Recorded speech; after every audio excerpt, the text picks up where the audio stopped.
এই যে রফিকি সাহেব গাবো একটা আলহামদুলিল্লাহ রেজওয়ান রফিকি সাহেব চলে আসছে, আমার মহাব্বতের ভাই, আমার দোস্ত, আমার সব। সে আপনাদের কাছে আসছে বয়ান শোনাবে। আমি খুব দুর্বল, কথা বলতেও কষ্ট হচ্ছে। এরপরও আমি যে আপনাদেরকে জজবা বাড়াবো, যে ওবায়দুর রহমান ওজফি সাহেব বলতেছে জজবা বাড়ায়, আমার নিজের ভিতরে জজবা নাই, শেষ। এখন আপনাদেরকে জজবা দিব কি? আলহামদুলিল্লাহ। এই যে রফিকি সাহেব গাবো একটা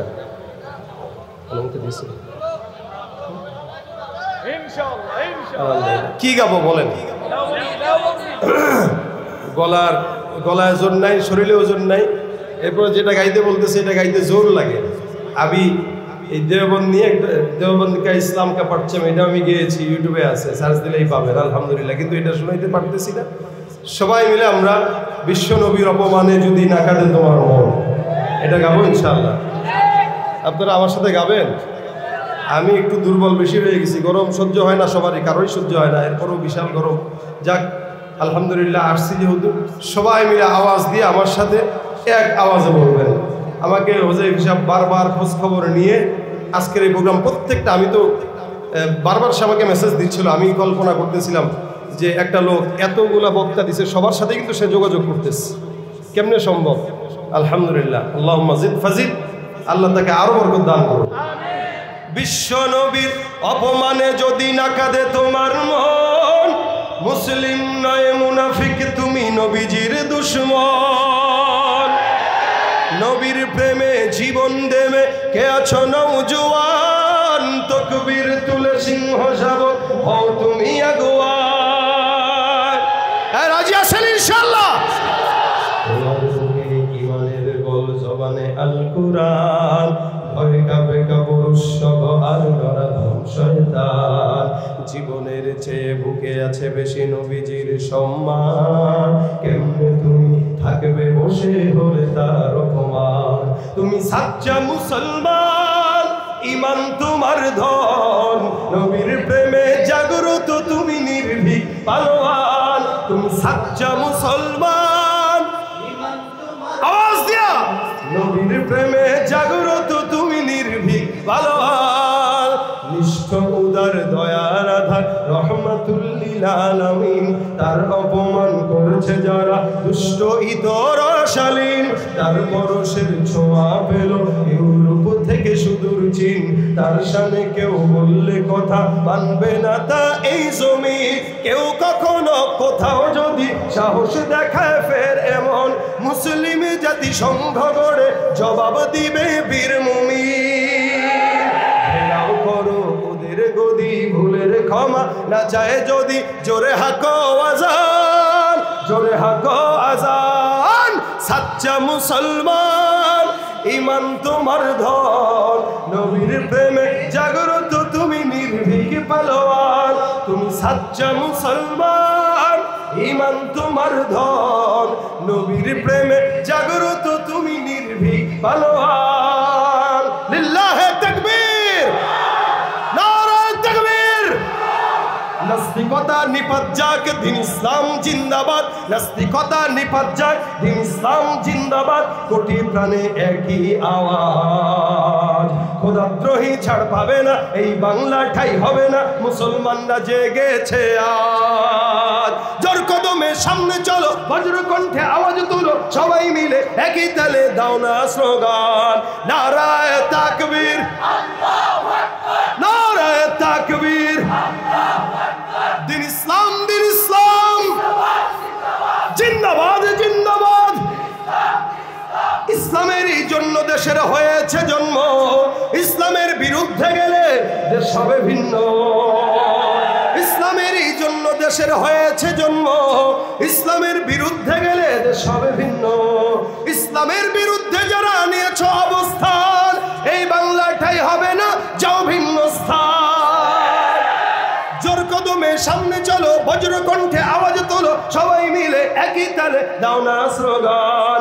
নারায়ে তাকবীর, নারায়ে তাকবীর। দিন ইসলাম, দিন ইসলাম জিন্দাবাদ, জিন্দাবাদ। কোরআন সুন্নাহর আলো দিলে দিলে জালো, রিজওয়ান রফিকি সাহেবের আগমন, নারে তাকবীর। ওরা হলো দেশের লাগি মহামারীর মতন, ফাইলে কলম ঠেকাইয়া চালায় শুধুই নির্যাতন। ওরা হলো দেশের লাগি মহামারীর মতন, ফাইলে কলম ঠেকাইয়া চালায় শুধুই নির্যাতন। ঘুষের টাকায় ওদের ভুড়ি, ঘুষের টাকায় ওদের ভুড়ি করে যে টান টান। ওরা শিক্ষিত শয়তান, ওরা শিক্ষিত শয়তান, ওরা শিক্ষিত শয়তান, ওরা শিক্ষিত শয়তান। ঠিক কিনা? দুর্নীতির ওই আখড়ায় বসে, দুর্নীতির ওই আখড়ায় বসে জাহির করে জ্ঞান, কলম দিয়ে কামায় টাকা ধরে সাধু ভান। ওরা শিক্ষিত শয়তান, ওরা শিক্ষিত শয়তান, ওরা শিক্ষিত শয়তান, ওরা শিক্ষিত শয়তান। শিক্ষাঙ্গনের দিকে ভাইরে দেখো না চোখ মেলিয়া, ছাত্ররা সব বই ছাড়িয়া আছে শুধু প্রেম লইয়া। আবার অস্ত্র সেতু সঙ্গের সাথী, অস্ত্র সেতু সঙ্গের সাথী হইতে বাস্তান। ওরা শিক্ষিত শয়তান, কি ওরা শিক্ষিত শয়তান, ওরা শিক্ষিত শয়তান, ওরা শিক্ষিত শয়তান। পীরগিরিয়ার মাজার পূজা চলছে দেশটা জুড়িয়া, শিরকি আর ভণ্ডামিতে দেশটা গেছে ভরিয়া। পীরগিরিয়ার মাজার পূজা চলছে দেশটা জুড়িয়া, শিরকি আর ভণ্ডামিতে দেশটা গেছে ভরিয়া। গাজার কলকি টান মারিয়া, গাজার কলকি টান মারিয়া দেখায় হাজার সাত। ওরা শিক্ষিত শয়তান, ওরা শিক্ষিত শয়তান, ওরা শিক্ষিত শয়তান, ওরা শিক্ষিত শয়তান। ঠিক কিনা? উলাইকা কাল আনআমি বালহুম আদাল। আল্লাহ বলে সব কুকুরের মতো, হায়ানের মতো, জানোয়ারের মতো, শুয়োরের মতো, বরং তার চাইতেও কি খারাপ। কারা? যারা সমাজে মুসলমান দাবি করেও ঈমান আনে না, নামাজ পড়ে না, রোজা রাখে না, যাকাত দেয় না, ইবাদত করে না। ইবাদত করব আমরা, আল্লাহ পাক আমাদের ইবাদত গ্রহণ করবেন। আল্লাহর কোনো ইবাদতের দরকার নাই। কিন্তু হ্যাঁ, ছোট্ট একটা ইবাদত আল্লাহ নিজে করে, যেটা আল্লাহ পাক কোরআনে স্পষ্ট বলেছেন। আল্লাহ বলেন, ইন্নাল্লাহা ওয়া মালাইকাতাহু ইউসাল্লুনা আলান নবী। নিশ্চয়ই আল্লাহ আর আল্লাহর ফেরেশতা ওই আল্লাহর হাবিব পয়গম্বর মুহাম্মদুর রাসূলুল্লাহ সাল্লাল্লাহু আলাইহি ওয়াসাল্লামের উপরে দুরূদের আমল করে। সুবহানাল্লাহ। কে করে? আল্লাহ আর আল্লাহর ফেরেশতা। এটা আল্লাহ পাক স্পষ্ট কোরআনে বর্ণনা করেন। শুধু তাই না, আল্লাহ পাক বান্দাকে আদেশ দিয়ে দিবেন, ইয়া আইয়ুহাল্লাযীনা আমানু সাল্লু আলাইহি ওয়া সাল্লিমু তাসলিমা। এ মুমিন, তোমরা ওই নবীর উপর দুরূদের আমল করো। কেন? রাসূল বলেন, কেউ যদি জান্নাতে আমার পাশে থাকতে চায়, কেউ যদি জান্নাতে আমার পাশে থাকতে চায়, এই যে পাশের ঘরে, রাসূল সাল্লাল্লাহু আলাইহি ওয়াসাল্লাম বলেন, আউলান নাসি বি ইয়াউমাল কিয়ামা, যেই ব্যক্তি সবচেয়ে আমার নিকটে কিয়ামতের জান্নাতে থাকতে চায়, আকসারুহুম আলাইহি সালাহ। কারা থাকবে? যারা দুনিয়ার জমিনে সবচেয়ে বেশি দুরূদের আমল আমি রাসূলের উপরে করব। যে ব্যক্তি রাসূলের উপরে দুরূদের আমল করবে বেশি, আল্লাহর নবী বলেন, সে আমার পাশে জান্নাতে একসাথে আমার সাথে থাকবে। সুবহানাল্লাহ। এখানে আমরা অনেক মানুষ আছি, জিকির আজকার করি, অনেক ইবাদত বন্দেগী করি, কিন্তু আমরা জানি না নবী করিম সাল্লাল্লাহু আলাইহি ওয়াসাল্লামের জিকির, রাসূলের নামের দুরূদের বরকত আল্লাহর কাছে সবচাইতে বেশি দামি। কেন? আল্লাহর হাবিব সাল্লাল্লাহু আলাইহি ওয়াসাল্লাম এই কথাও বলেন, কোন বান্দা যখন আমি রাসূলের রওজার সামনে এসে সালাম দেয়, ইয়া রাসূলুল্লাহ আসসালামু আলাইকা ইয়া রাসূলুল্লাহ আইয়ুহান নবী, এই কথা বলে যখন কেউ সালাম দেয়, নবী বলেন আল্লাহ পাক আমার ভিতরে রূহ দিয়ে দেয়, তো আমি বান্দার সালামের জবাব আমার জবান দিয়ে দিয়ে দিই। এরকম একজন বুজুর্গ আহমদ কবির রিফাই একজন নামে ছিলেন, যে 550 হিজরিতে নবী করিম সাল্লাল্লাহু আলাইহি ওয়াসাল্লামের রওজায় গেছেন হজের সফরে। এই হজের সফরে যখন উনি যান, সফরে যাওয়ার পরে রাসূলের রওজায় সালাম পৌঁছানোর জন্য দাঁড়াইছেন। উনি দাঁড়ায় রাসূল সাল্লাল্লাহু আলাইহি ওয়াসাল্লামের কোনো না কোনোভাবে সে বংশ ছিল, রাসূল সাল্লাল্লাহু আলাইহি ওয়াসাল্লামকে ডাক দিয়া বলতেছেন আসসালামু আলাইকা ইয়া নবিয়াল্লাহ। তো বারবার সালাম দিতেছে আর বলতেছে ইয়া রাসূল আপনি আমার সালাম গ্রহণ করেন। উনার পাশে হাজারো হাজী সাহেব যারা নবী করিম সাল্লাল্লাহু আলাইহি ওয়াসাল্লামকে সালাম দেওয়ার জন্য দাঁড়ায় আছে, তারা স্পষ্ট শুনতেছে এই বান্দা রাসূলকে যখন সালাম দিয়েছেন তো নবী করিম সাল্লাল্লাহু আলাইহি ওয়াসাল্লাম তার রওজা থেকে জোরে উচ্চ কণ্ঠে বান্দার সালামের জবাব দিয়েছে। রাসূল যে জিন্দা এটা প্রমাণ। নবী করিম সাল্লাল্লাহু আলাইহি ওয়াসাল্লাম কবরের জিন্দা, শুধু তাই নয় প্রত্যেকটা নবী রাসূল তাদের কবরে জিন্দা। তাদের দেহ মাটি খাইতে পারে না, পোকা খাইতে পারে না, এটা তাদের আলাদা একটা পাওয়ার। তো সেখানে আপনার মতো আমার মতো উম্মত যদি আমরা রাসূল করিম সাল্লাল্লাহু আলাইহি ওয়াসাল্লামের উপর যদি দুরূদ পড়ি, বিশেষ করে ছাত্র ভাইরা এখানে আছে, আমি আমার ওস্তাদদের থেকে শোনা কথা নকল করেই বলতেছি। আমাদের ওস্তাদরা আমাদেরকে বলতেন বাবা যদি জেহেনের কমতি থাকে তো দুরূদ পড়ো। ইলমের মাত্র শুরু মজমা আমাদের, ছাত্র ভাইরা এখন আস্তে আস্তে কিতাব শুরু হয়ে গেছে।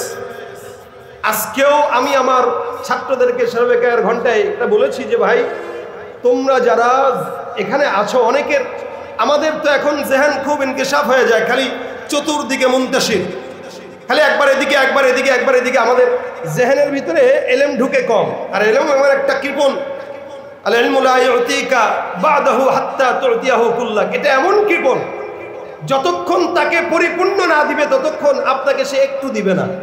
আপনি তাকে পরিপূর্ণ দিবেন, এলেম আপনাকে অল্প একটু দিবে। এলেমের কাজ হলো কৃপণতা। তা আমাদের ওস্তাদরা বলতেন যেহেতু এলেমের কাজ কৃপণতা, এলেম পরিপূর্ণ দেয় না, এই জন্য দুরুদ শরীফের আমল বেশি বেশি করবা তো আল্লাহ পাক রব্বুল আলামিন দুরুদের বরকতে তোমার এলেমের ভিতরে রুহানিয়াত দিবে এবং জেহেনের ভিতরে বরকত দান করবে। যত ছাত্র ভাইরা এখানে আছি, পাশাপাশি অন্য যারাও আছেন, আপনারা হাতের কাজ আছে, পায়ের কাজ আছে, জবানের কাজ থাকে না। জবানের একটা কাজ উঠায় রাখবো, দুরুদ শরীফ। লম্বা দুরুদ পড়তে যদি কষ্ট হয়, ছোট্ট দুরুদ সাল্লাল্লাহু আলাইহি ওয়াসাল্লাম সাল্লাল্লাহু আলাইহি ওয়াসাল্লাম। রাসূল বলেন কেউ যদি দুরুদ শরীফ না পড়ে দোয়া শুরু করে, অর্থাৎ দুরুদ পড়ে নেই দোয়া শুরু করছে, ওই দোয়া আসমানে আল্লাহর কাছে যায় না, এটা ঝুলন্ত অবস্থায় থাকে। এই কারণে দোয়া করার শুরুতে এবং দোয়ার মাঝখানেও দুরুদ না পড়লে দোয়া কবুল হয় না। এই জন্য এখানে যারা আছে যখনই সময় হয় সাল্লাল্লাহু আলাইহি ওয়াসাল্লাম কেউ যদি দুরুদের আমল করে তা আল্লাহ পাক রব্বুল আলামিন তাকে স্বপ্ন যুগে হলেও নবী করিম সাল্লাল্লাহু আলাইহি ওয়াসাল্লামকে দেখা দিয়ে দেবে। আমরা দেখতে চাই তো ইনশাআল্লাহ, সবাই চাই ইনশাআল্লাহ। আল্লাহ আমাদেরকে দুরুদের আমলটা বেশি বেশি করার তৌফিক দেয়।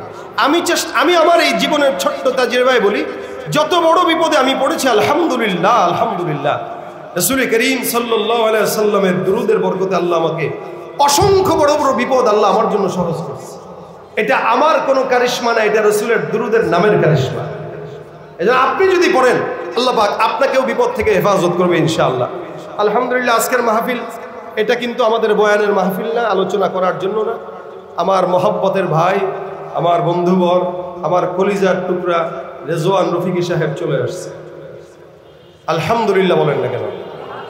আলহামদুলিল্লাহ। উনিও আলহামদুলিল্লাহ বাংলাদেশের বাতিলদের বিরুদ্ধে যারা বলিষ্ঠ কণ্ঠস্বর, এদের মধ্যে রেজওয়ান রফিকি সাহেব একজন। হিজবুত তাওহীদ তার নাম শুনলে মোটামুটি পেটের মোসরানি দিয়া তারপরে দৌড়ায়। ঠিক আসতে কয় কেন? আপনাদের জজবা নাই, গরমে সব শুকায় গেছে, এই জন্য জজবা নাই।